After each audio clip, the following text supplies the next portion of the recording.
Hi, I'm Sangeeta Wylie.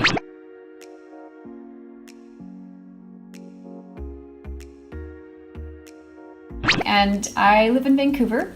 I am an actress and a playwright, and I was a dentist as well. Well, so I brought some Indian food. So that is basmati short grain rice. This over here is what we call bindi or okra. And then the other side here, that's just a curry potato. And then I have a little mango pickle on the plate because I love mango pickle to help season. Indian food in general is my comfort food because, you know, when you're growing up and you think of comfort food, you think of when you're sick, for instance, what do you want? And in my culture, it's chicken curry. And it's because of the turmeric and the ginger and the garlic, all of these things that help to, you know, make you feel better and are good for you. I have a friend from Taiwan who's a chef, and so I've gotten to learn a little bit more about Taiwanese culture through conversations with her. I am impressed with Taiwan so far, particularly during the pandemic. To me, was remarkable how they've handled the pandemic. I've been exposed to a couple of art forms, the percussion group that was at TAIWANfest last year, but also a dance group. I was at a dance conference in Malaysia in October last year, and one of the most amazing dance performances from all the 15 countries came from Taiwan, and I'll never forget it. It was an amazing experience, very creative, very modern, and still retaining, you know, some tradition. The TAIWANfest in itself impresses me because it highlights not just Taiwanese culture. I think it speaks a lot for cultures from the region, and finding, you know, the bridges between that, I think, is beautiful. Taiwan, being an island, doesn't want to be on its own. You know, wanting to reach out and be friends with everyone and help and be part of a global community. I think that's important. I think what it is, it's about building these multicultural bridges of understanding through storytelling. To me, there's a continuum between all of these things. And I think that's true of a lot of Asian cultures. That's where I think this play is going to go as well. I think there's going to be the traditional storytelling that isn't just theatrical. There's going to be dance and puppetry and different ways to tell the story. TAIWANfest is doing that already, what I want my play to do. It's expressing culture through all the different ways that we can do that. So I have been developing my first full-length play over the last 3+ years.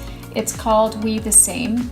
It's a woman and her 6 children who get separated from her husband, their father, as they are escaping from Vietnam post-war. And they go through a tremendous journey to eventually make it to Canada. Well, this is, as I mentioned, this is a true story based on my friend's mother's story, but my friend didn't actually know the full story. So when she started to tell it, she started talking about the pirate attacks and the typhoons and being shipwrecked onto a deserted island and starving nearly to death for 10 days. I thought, wow, this is a story that needs to be told. So I asked her if her mother would share the story with me. And her mother had never shared that story before with anyone. Her mother met me and she agreed, and so that began the genesis of the play. This is a story of oppressed voices, and voices who were afraid of telling the story for persecution.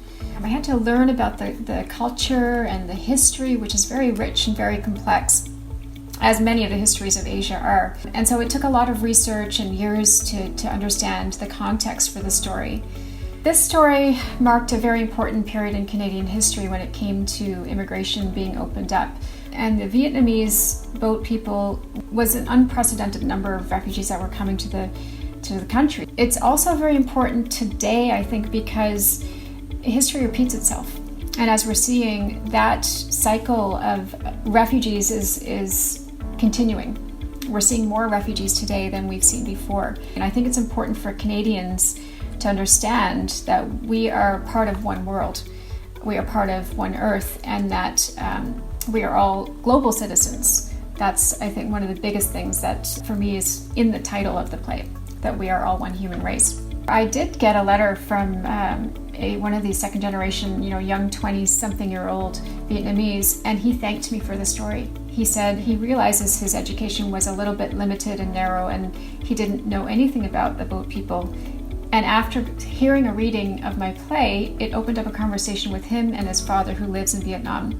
And he found out that his father had tried to leave as a boat person, but it didn't work out. He found out relatives of his that had been living in Europe were boat people, and this conversation had never taken place, and maybe never would have if he hadn't asked his father about this. It's funny that as I'm doing this play about Vietnamese people that carries over into Malaysia, I'm actually discovering a lot about my culture. I'm discovering there are overlaps because the whole thing about Southeast Asia is it is south of China, east of India, right? So we have a lot of overlaps between Indian and Chinese cultures. So what I'm finding is that the more that we gain knowledge of other cultures, I think somehow the more we learn about our own. This has been my thing about multiculturalism, is that knowledge is power. Knowledge expands our beings. Sharing is great. And when we approach things from that point of view of positivity and hope and love, we can't help but to grow.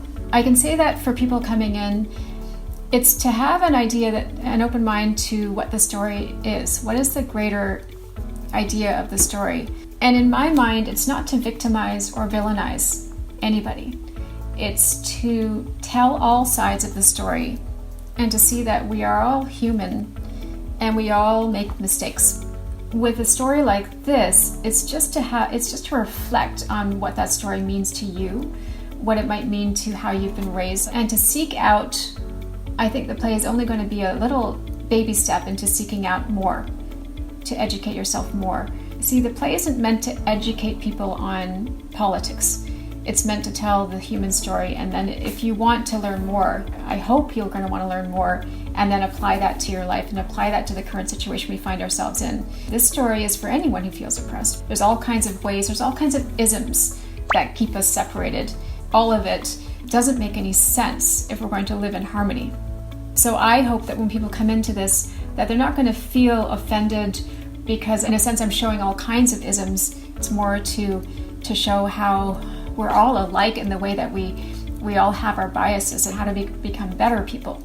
How do we reflect that mirror back onto ourselves, and where in our lives can we start to take away those judgments and assumptions that we have about other people. I think when I think about the play, I think about what I'm trying to do is erase the idea of other, erase the idea of they and them, and that's why it's we and us and we the same. And it's to erase the idea of fear and hatred and replace it with love and acceptance. If politics would work that way, I think we would be further ahead globally. We don't have anything to fear from anybody. I think we are stronger when we recognize that we are all part of the human race. And we are stronger when we recognize that diversity is a beautiful thing. And We the Same is meant to show that to us, that we can use all of these differences to divide us, or we can be proud of our peoples, our religions, our cultures. All of these things can be a source of pride to the human race and things that we can learn about and share. And so it's about, again, not taking the negative view of, differences between us, but actually using it to celebrate each other. We are evolving constantly, and the world is becoming a smaller place through globalization. To me, identity is not something that's static. It's a fluid, evolving concept. Maybe we don't need to think of ourselves as being, Canadian, but as global citizens. I think we need to think about ourselves as being all kinds of things. That's how I see identity. I think it's important not to politicize identity and allow that to happen organically instead of trying to build walls to block that fluidity. And it's exciting to see how we as Canadians, but as global citizens, can become more integrated as people and elevate ourselves into, more well-rounded, more knowledgeable people. In order to stop this racism, I think we need to think about how are we welcoming each other and inviting each other into our lives. If you don't have a friend from another culture, why not? But to me, I just want to be friends with everyone, and everyone adds to me. Well, I grew up in St. John's, Newfoundland. It was just big enough to have a multicultural society and just small enough for that not to be threatening. I think there was a lot of curiosity and a lot of wanting to know about cultures, which I really found it a great place to grow up. But on the other hand, I didn't have a strong connection to my culture because there wasn't perhaps enough exposure, and there was also, I think, a little assimilation when you're the only brown girl in the class.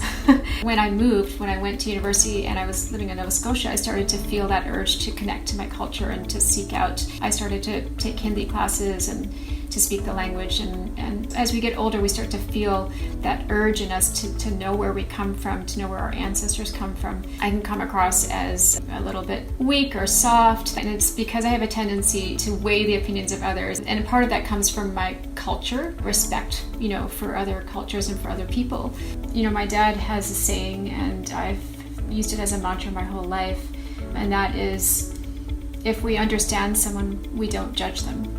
And if we judge them, we don't understand them. Well, I have been drawn to storytelling my whole life.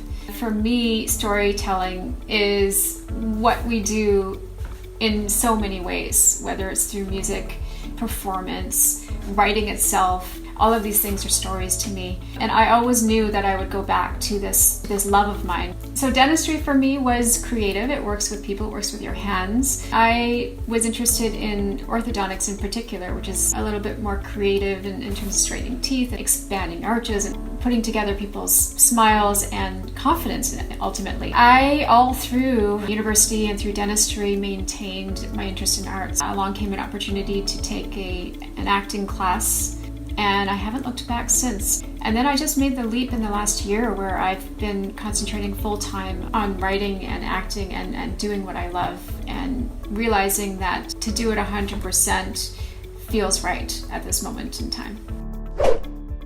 I'm Sangeeta Wylie. I'm an actress and a playwright, and I'm different, just like you.